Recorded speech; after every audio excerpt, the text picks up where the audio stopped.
Hello दोस्तों, तो कैसे हैं आप लोग। स्वागत है मेरे YouTube चैनल अक्की की पाठशाला में। आज हमारी यूपी जीके की 5वीं क्लास है, जिसमें हम लोग यूपीएसएससी लेखपाल के लिए यूपी जीके में बेस्ट स्कोर करने के लिए ये सीरीज कर रहे हैं। तो चलिए शुरू करते हैं। आज हम बात करेंगे उत्तर प्रदेश की, एक ऐसा नाम जिसमें इतिहास, संस्कृति और करोड़ों लोगों की कहानियां बसी हुई हैं। आइए इसके जो आधिकारिक प्रतीक हैं और जो इसकी संरचनाएं हैं, उनके जरिए इसकी पहचान को थोड़ा और करीब से समझते हैं। एक सवाल से शुरुआत करते हैं। आखिर कोई भी राज्य जहां लाखों लोग रहते हों, जिसका सदियों पुराना इतिहास हो, वो अपनी कहानी कहता कैसे है, अपनी पहचान कैसे बताता है? इसी सवाल का जवाब हम उत्तर प्रदेश की पहचान की रूपरेखा के जरिए ढूंढेंगे। हम इसके आधुनिक प्रशासनिक केंद्र को देखेंगे, इसके ऐतिहासिक राजकीय चिन्ह को समझेंगे, इसकी प्राकृतिक आत्मा में झांकेंगे और इसके सांस्कृतिक ताने बाने पर भी नजर डालेंगे।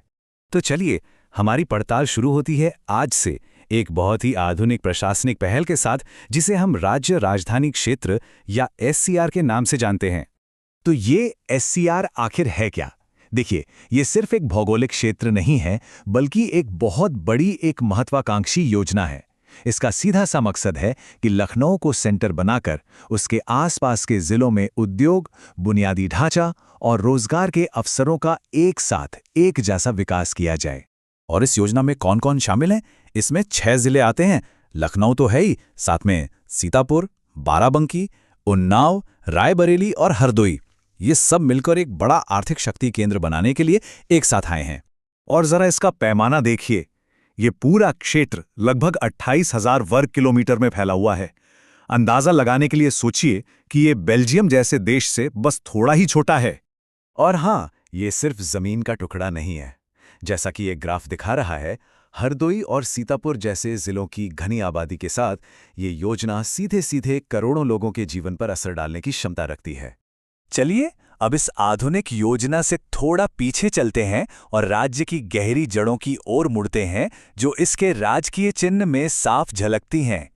ये चिन्ह सिर्फ एक लोगो नहीं है दोस्तों, ये तो राज्य की पूरी विरासत की एक छोटी सी कहानी है, जिसे इसकी एकता का प्रतीक बनाने के लिए 1938 में ही अपना लिया गया था। इसका हर एक हिस्सा एक पूरा अध्याय है। ये जो 2 मछलियां हैं, ये अवध के मुस्लिम नवाबों की निशानी हैं। धनुष और बाण भगवान राम और अयोध्या की याद दिलाते हैं। और ये जो लहरदार रेखाएं हैं, ये गंगा और यमुना के पवित्र संगम को दर्शाती हैं। इतिहास और प्रशासन से हटकर देखें तो किसी भी राज्य की असली पहचान तो उसकी प्राकृतिक दुनिया में होती है कि नहीं? तो यहाँ का राजकीय पशु है बारहसिंगा, जिसे हम दलदली हिरण भी कहते हैं। इसके सींगों की कई शाखाएं होती हैं, इसीलिए इसे बारहसिंगा कहा जाता है। ये राज्य के वन्य जीवन की ताकत का प्रतीक है।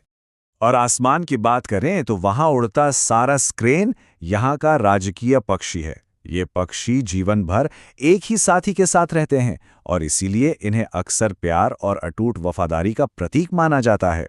और इसकी एक और खासियत है, ये दुनिया का सबसे ऊंचा उड़ने वाला पक्षी है। जी हाँ, सबसे ऊंचा। लेकिन ये सिर्फ एक प्रतीक नहीं, बल्कि एक जिम्मेदारी भी है। इसकी संख्या घट रही है, इसलिए सारस क्रेन अब संरक्षण के प्रयासों का एक बड़ा केंद्र बन गया है, ताकि ये खूबसूरत पक्षी हमेशा उत्तर प्रदेश के आसमान में उड़ता रहे। 2011 से पलाश राज्य का आधिकारिक फूल है। जब ये खिलता है ना, तो इसकी नारंगी लाल पंखुड़ियां दूर से ऐसी लगती हैं जैसे मानो जंगल में आग लग गई हो। इसीलिए तो इसे जंगल की ज्वाला भी कहते हैं। और यहाँ का राजकीय वृक्ष है अशोक, जिसका संस्कृत में मतलब होता है शोक रहित।